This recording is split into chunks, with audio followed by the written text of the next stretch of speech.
திமுகவின் சிறுபான்மையினர் வாக்கு வங்கிக்கு போட்டி போடும் தாவேக நாதக.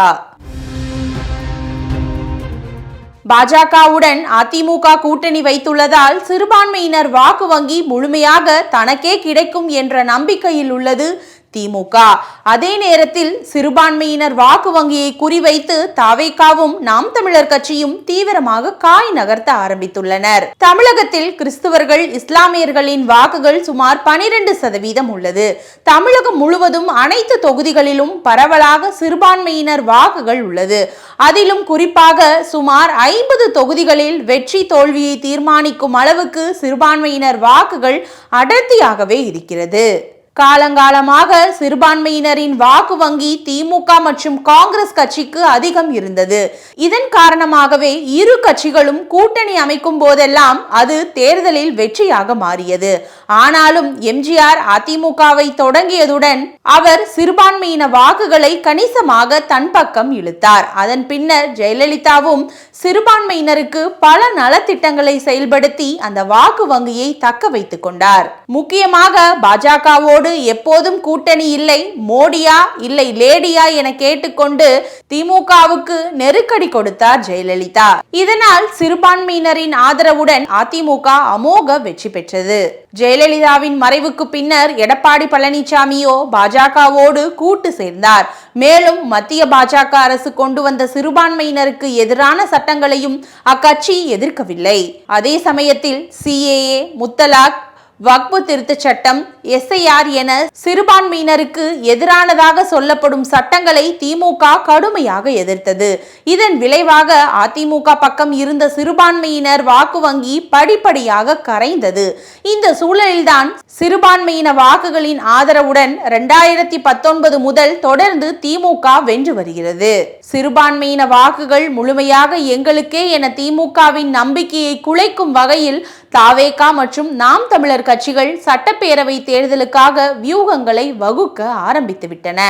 விஜய் கட்சி தொடங்கியது முதலே பாஜகவை கொள்கை எதிரி என சொல்லி கடுமையாக எதிர்த்து வருகிறார். மேலும் மத்திய பாஜக அரசு கொண்டு வந்த சிஏஏ, வக்பு திருத்தம் போன்ற சட்டங்களையும் தீவிரமாக எதிர்த்தார். விஜயும் கிறிஸ்துவர் என்பதால் தாவேகா பக்கம் சிறுபான்மையினர் வாக்குகள் குவியும் என கட்சி கணக்கும் போடுகிறது. முக்கியமாக கிறிஸ்துவர்கள் அடர்த்தியாக உள்ள கன்னியாகுமரி, நாகர்கோயில் மாவட்டங்களில் தாவேகா கிறிஸ்துமஸ் விழாவை மிக பிரம்மாண்டமாக கொண்டாடியுள்ளது. அதே போல முதல் முறையாக வாக்களிக்கும் சிறுபான்மையினர் மற்றும் திமுகவுக்கு வாக்களிக்க வேண்டாம் என கருதும் சிறுபான்மையின வாக்குகள் தனக்கே வரும் என உறுதியாக நம்புகிறார் தாவேகா தலைவர் விஜய். விஜய்க்கு சிறுபான்மை வாக்குகள் அதிக அளவில் கிடைக்கும் என சொல்லப்பட்டாலும் அவர் மீது விமர்சனங்களும் முன்வைக்கப்படுகிறது.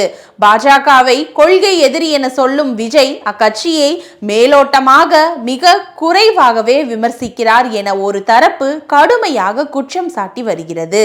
அதே போல திருப்பரங்குன்றம் போன்ற சென்சிட்டிவ் விஷயங்களில் கருத்து சொல்லாமல் விஜய் மௌனம் காக்கிறார் எனவும் சாடுகின்றனர். முக்கியமாக தாவேகாவின் கொள்கை தலைவர்களின் ஒருவர் கூட சிறுபான்மை இனத்தை சேர்ந்தவர் இல்லை எனவும் பல்வேறு குற்றச்சாட்டுகளை எதிர் தரப்பினர் அடுக்குகின்றனர்.